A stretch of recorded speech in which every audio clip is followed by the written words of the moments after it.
Easy Capital.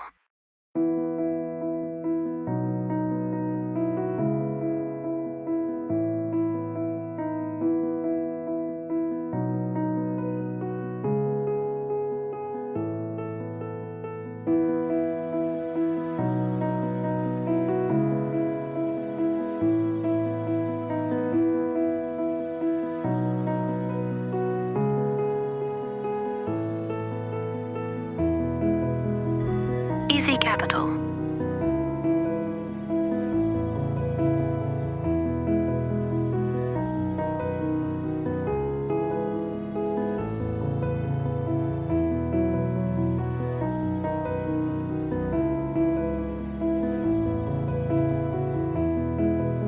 Easy Capital.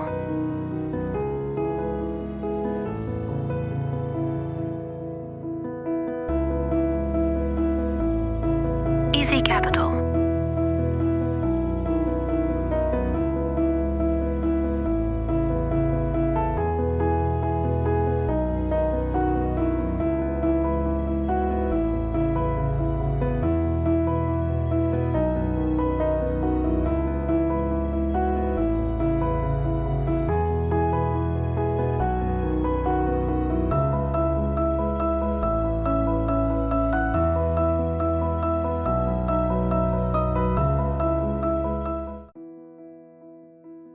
twatwaye inda z'indaro tuzatanga uwo musanzu kubera ko twabaye abana bicara bakareba amafilime gusa.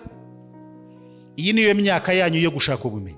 Imana yatubwiye muri aya Suratul Mujadila, yarfa'illahu alladhina amanu minkum walladhina utul ilma darajat. Allah azamura mu ntera, azamura mu rwego no mu nzego nyinshi zitandukanye, azamura akamugeza hejuru muri mwebwe amukesha ibintu bibiri. Icya mbere, Allah azamura umuntu kubera imani, ukwemera afite no gutinya Allah subhanahu wa ta'ala. Icya kabiri, Allah azamura umuntu kubera ubumenyi yize. Ubumenyi, mva mwabana bamwe abakobwa, dukeneye kugira abaganga b'abakobwa b'abasilamukazi, nibyo?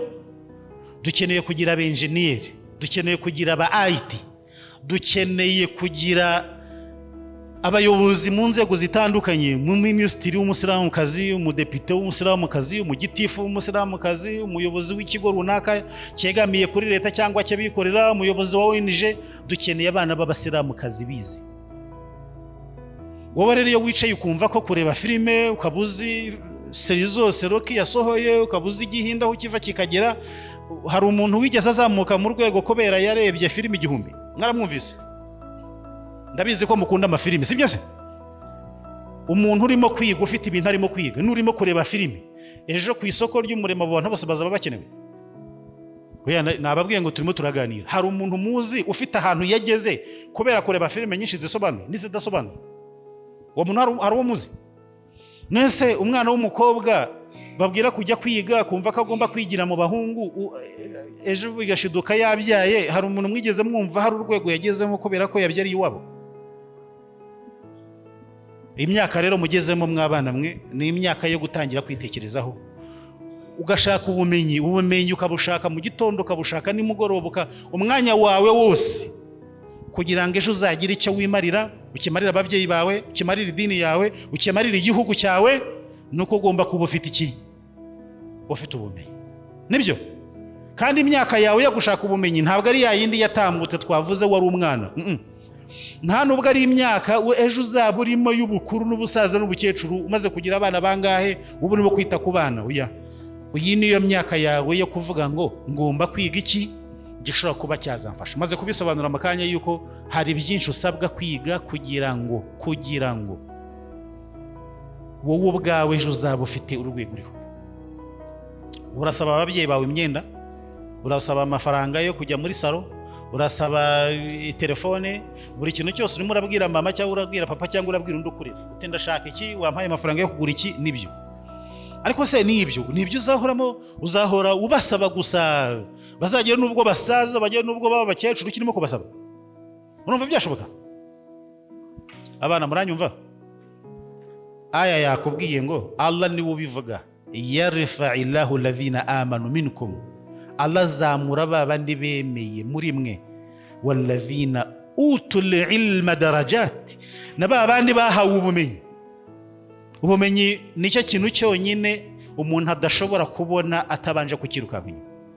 Amafaranga yo wanayatoragura, umuntu yanayaguha, wahura na promosiyo, wahura na tombora, amafaranga umuntu yayabona isaha iyo ariyo yose, ariko ubumenyi nta muntu wigeze aryama ngo aruta ubumenyi buke yamenye. No kwiga neza amasomo murimo kwiga mu bihe by'ibiruhuko, mukagerageza kwidokimenta ku bintu bitandukanye kandi mukiga ibintu byinshi, kuko imyaka yanyu irabibemerera. Imyaka yanyu irabemerera kugira ibintu byinshi mumenya, musobanukirwa ku buryo ejo kabisa uhura n'umuntu akumva igifaransa urakivuga, kumva icyongereza urakivuga, kumva imibare urayizi, kumva biochimie urayizi, akumva biology urayizi, akumva afite ubumenyi butandukanye, akumva afite connaissance générale, ibintu byinshi cyangwa ibintu hafi ya byose bifiteho notion. Iyi myaka rero ntabwo ari yo kwicara ngo mujye mujya gusurana, muzerere, mutembere, mujye mu mafilime. Iyi myaka igucitse, ubuzima bwawe baburangiye. Kandi nubwo abana b'abakobwa bari mu myaka nk'iyanyu atangira kwitegura ko ejo n'ejo bundi azashaka akagira urugo akagira umugabo, buriya n'umugabo iyo afite umugore w'umuhanga cyangwa w'umunyabwenge nibwo urugo rukomera. Hari umugani cyangwa imvugo mwakomeje kujya mwumva ivuga ngo ubwiza bw'umukobwa bwamugeza hehe? Bwamugeza ibwami. Ariko igihe azamara we kigenwa n'iki? Ntabwo umugabo yakwishimira kugutunga uri umwana w'igishwi w'ikigoryi kiraho gusa udafite ikintu nambazi. N'uwo mugabo niba ari gutegemeye ukaba wumva ko kukeneye, ko mpamvu ugeze mu myaka yo gushaka, ntabwo umugabo agukeneye mu mutwe wawe hari vide. Agukeneye uri umuhanga ku buryo muzafatikanya kuzamura urugo, anagukeneye uri umuhanga ku buryo nubwo yavuga ati guma mu rugo ntibuzashobora kwigisha abana wabyaye.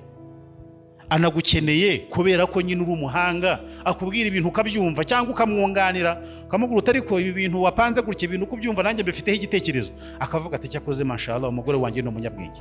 Ariko umugore w'igishwi gusa uraho urumva hari umugabo umukeneye, yanakwirukana ejo agashaka undi avuga ati ayi umugore yego naye namukunze naye namushatse ariko ndabona sha uyu nguyu yazansazisha imburagihe. Biterwa n'iki? Biterwa n'uko iyi myaka murimo mwayipfushije ubusa. Ingingo ya mbere igendanye nuko iyi myaka ariyo yanyu yo gushaka ubumenyi, byumvikanye? Mwamaze kuyumva? Mwamaze no kumva ko gushaka ubumenyi ari byo bizatuma Allah bazamura mu rwego nkuko aya yabivuze? Icyo cyiciro cya mbere cyumvikanye. Tugiye ku cyiciro cya kabiri rero. Icyiciro cya kabiri tugiyeho ni icyiciro kivuga ngo none se ko ubumenyi ari bwinshi, ubundi ubumenyi bukenewe cyane bw'ibanze n'ubuhe? Iki nacyo kijya kiba kimwe mu bibazo abana bari mu myaka nk'iyanyu bahura nacyo. Umuntu agashaka kwiga ibintu byose icyarimwe kandi atabimenye. Umuntu yumvise ngo hari amahugurwa y'Igifaransa yagiyemo, ejo ngo hari ahantu batanze amahugurwa y'Icyongereza yagiyemo, ejo ngo hari ahantu mu mujyi ngo barimo kwigisha Ikidage ngo yagiyeyo, ejo kumva ngo hari ahantu mu ikaritsiye ngo barimo kwigisha Igishinwa ngo yagiyeyo. Ejo ibyo bintu byose uzabimenya numva bizashoboka? Niko mwabana, urumva ibyo bintu byose wabimenya umutwe wawe wagema ibintu bingana gutyo? Usibye n'ibyo hari aho uzumva barimo kwiga amategeko y'umuhanda, hari aho uzumva barimo kwiga perime, hari aho uzumva barimo kwiga amashanyarazi, hari aho uzumva barimo kwiga sudire, hari aho uzumva ibi bintu byose ugiye kubyiga ntago wabyiga ngo uzabishobore. Ahubwo birangira mu mutwe wawe hajemo akajagari, bikarangira nta kintu namba uzi. Niyo mpamvu iyo umuntu ashaka kwiga neza arabanza agahitamo ibyo yiga. Ibyo twahitamo rero ntago twese bisa, ntago ibyo nge nahitamo ari byo wahitamo. Niyo mpamvu iyo umwana ari umwana mwiza, ikintu cya mbere akora agomba kubanza akirefera ku babyeyi be. Umwana mwiza ikintu cya mbere kimuranga nuko afata ababyeyi be akabagira inshuti, akaba ari nabo akunda kurenza abandi bantu bose. Papa wawe yarakubyaye, mama wawe arakubyara, barakurera, barakonsa, baragukuza, bakujyana ku ishuri, urakuze, ubaye inkumi. Ugeze ku ishuri hari undi mukobwa nawe wabyawe nkawe, warezwe nkawe, muhuriyeyo. Umaze guhurira ku ishuri wumva ko ari we ugiye kugira inshuti, umujyanama, ari we ubaza buri kintu cyose, ukamusimbuza ababyeyi bakubyaye. Muri mwebwe hari abafite inshuti z'abakobwa mungana, hari abafite inshuti z'abahungu mungana, noneho ukavuga ngo ni inshuti yanjye, niwe tujya inama, niwe tuganira. Ubu hari umuntu ugukunda kurenza umubyeyi wakubyaye? Birashoboka? ubu se hari umuntu wakugira inama nziza kurenza umubyeyi wakwibyariye akakurera akagukuza akakugeza aho ngaho wagiye guhura n'uwo wita inshuti ari we? Iyo mama wawe cyangwa papa wawe batakubyara, iyo nshuti yawe mwari kumenyana, mwari kuzahurira hese? Liwalidani sababu wujudika, ababyeyi bawe nibo babaye impamvu zo kugira ngo ubeho. Iyo batakubyara ntabwo uba uhari. Iyo mpamvu ari bo wakagombye kuba ukunda, wubaha, wumvira, ugisha inama kuri buri kintu. Jaa raju ila rasulillahi sallallahu alaihi wasallam, umugabo yaje ku ntumwa y'Imana, abwira intumwa y'Imana ati, abaza intumwa y'Imana, ya Rasulallah, yewe ntumwa ya Allah, man ahaqqu nasi bihusni sahabati, ntumwa y'Imana, ninde muntu ngomba kubanira neza kurenza abandi bantu bose? Islam idutegeka kubanira neza abantu bose, arabuza arabutazi, arabo muhuje imyemerere, arabe mudahuje, yewe witwa ko ari umuntu wese, nubwo yaba ari umukene, nubwo yaba ari umutindi, nubwo yaba ari wa wundi wo hasi, apfa kuba ari umuntu. Walaqad karamna bani adam, Allah yubashye ikiremwa muntu aho kiva kikagira. Niba Allah yarubashye buri muntu, natwe tugomba kubaha tukanababanira neza, nibyo? Ariko umuntu yaje kubaza intumwa y'Imana, none se mu bantu bose, naba mfite umugabo, naba mfite umugore, naba mfite musaza wanjye, naba mfite inshuti yanjye, naba mfite boss wanjye, naba mfite abantu benshi mu buzima bamfitiye akamaro, ese muri aba bantu bose uwo ngomba kubanira neza kurenza abandi bose ninde? Intumwa y'Imana Muhammad sallallahu alaihi wasallam yagiye kumusubiza aramubwira ngo ummuka, ni mama wawe wakubyara. Umugabo uyu uwa mbere baramumenye, amaze kumumenya arongera abaza intumwa y'Imana ati thumma man, nyuma ya mama noneho nzakurikizeho nde? Intumwa y'Imana Muhammad amubwira ngo ummuka, uzakurikizeho mama wawe. Umugabo ati, bya nabyumvise intumwa y'Imana, nabyumvise nabisobanukiwe. Thumma man, none se nyuma ya mama noneho undi ngomba kubanira neza ni? Qala ummuka, intumwa y'Imana amubwira ngo ni mama wawe. Umuntu agira ababyeyi, agira ba mama be bangahe? Ariko intumwa y'Imana imbivuze inshuro zingahe? Qala thumma man, umugabo abajije ku nshuro ya kane, nibwo intumwa y'Imana yamubwiye ngo thumma abuka, ukurikira mama wawe ni papa wawe. Ariko papa wawe nawe gukurikira inshuro ya kangahe? Papa wawe akurikira mama inshuro ya kangahe? Inshuro ya kane. None se hari abandi bantu wumvise intumwa y'Imana ivuze mbere ya mama na papa? Hari undi muntu mwumvisemo? Mama wawe na papa wawe, umwana mwiza nibo bantu akunda kurenza abandi, ni nabagisha inama, kubera ko ntabwo mungana, nta nubwo munganya ubwenge, nta nubwo munganya ibitekerezo, kabone nubwo baba batarize, kabone nubwo baba batazi gusoma no kwandika, ntabwo mungana, nta n'ikintu namba munganya. Niyo mpamvu kuba umwana mwiza ni ukugisha inama mama, ko nshaka kwiga mbigenza gute, ko nshaka kwiga ibi n'ibi, wangira iyihe nama? Ushaka kuba utagisha inama mama, ukaba wayigisha papa. Papa, hari ikosi ni yabaye, hari abarimo kwiga Icyongereza, harimo kwiga, hari ko nanjye nshaka kujya kwiga, wangira iyihe nama? Mama kugira inama. Ntushaka gusanga noneho nta n'uwo ufite murabo, ushaka gusanga papa ntawe uhari, ushaka gusanga mama ntawe uhari. Ibyo nabyo Allah yarebiremye, ntago twabyanga, nta nubwo twabihakana, nta n'icyo twabikoraho. None se uba ukorera mu mwanya wabo ninde? Ukorera mu mwanya wa papa na mama ninde? Uwo ufite inshingano zabo mu kukurera, niwe muntu wa mbere wakagombye kubabwira. Ntago ari wowe gusa mu myaka yawe kumva ko ibintu byose ugomba kubishyira mu mutwe wawe, ntago byajyamo. Kwiga ubumenyi aho buva bukagera ni byiza, ariko ugiye kubitorurira icyarimwe byagucanga bikarangira nta na kimwe umenya. Ababyeyi bawe cyangwa se babandi bakurera kubera ko aribo bahagarariye ababyeyi, nibo ugomba kugisha inama kuri buri kintu cyose ugiye gukora, kubera ko hari ubundi bwenge, hari ubundi bumenyi, hari ubundi bunararibonye, hari ukundi gutekereza kure bafite kurenza ukwawe. Noneho ukavuga ngo mu bintu byose biriho Imana yaduhaye nk'ubumenyi, ngomba kugira ibyo mpitamo. Nakubwiye ngo nitukugira uri umukobwa, uri umudamu, w'umwenjeniyeri, w'umu IT, w'umuganga, wize farumasi, w'umuyobozi, w'umutegetsi, ufite urundi rwego uhagarariye, ufite kampani uhagarariye, nibwo tuzaba tugufite umunyambaraga mwiza kurenza abandi. Intumwa y'Imana Muhammad sallallahu alaihi wasallam iratubwira ngo al-mu'minu qawi, umwemeramana ufite imbaraga, khairun, niwe mwiza, wa ahabbu illa Allah, ni nawe Allah subhanahu wa ta'ala akunda, min al-mu'min ad-da'if, kurenza umwemeramana udafite imbaraga. Imbaraga zivugwa niza imbaraga zose twavuze neza, amafaranga zirimo.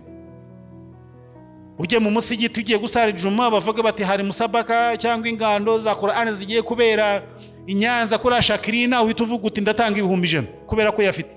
hanyuma njyewe udafite n'igihumbi se nzavuga ngo inshallah gusa inshallah hanyuma ingando zibe? Numva byashoboka? Ubwo bushobozi uzabuvana muri ya masomo wize, muri wa mwanya urimo, muri ka kazi urimo gukora.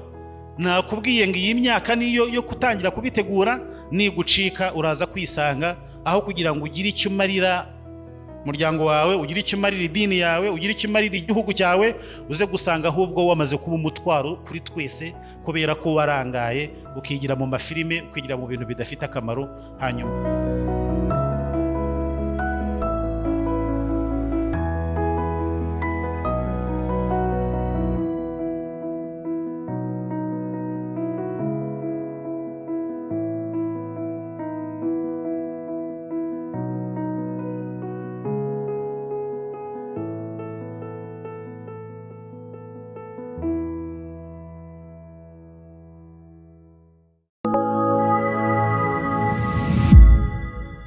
Easy Capital.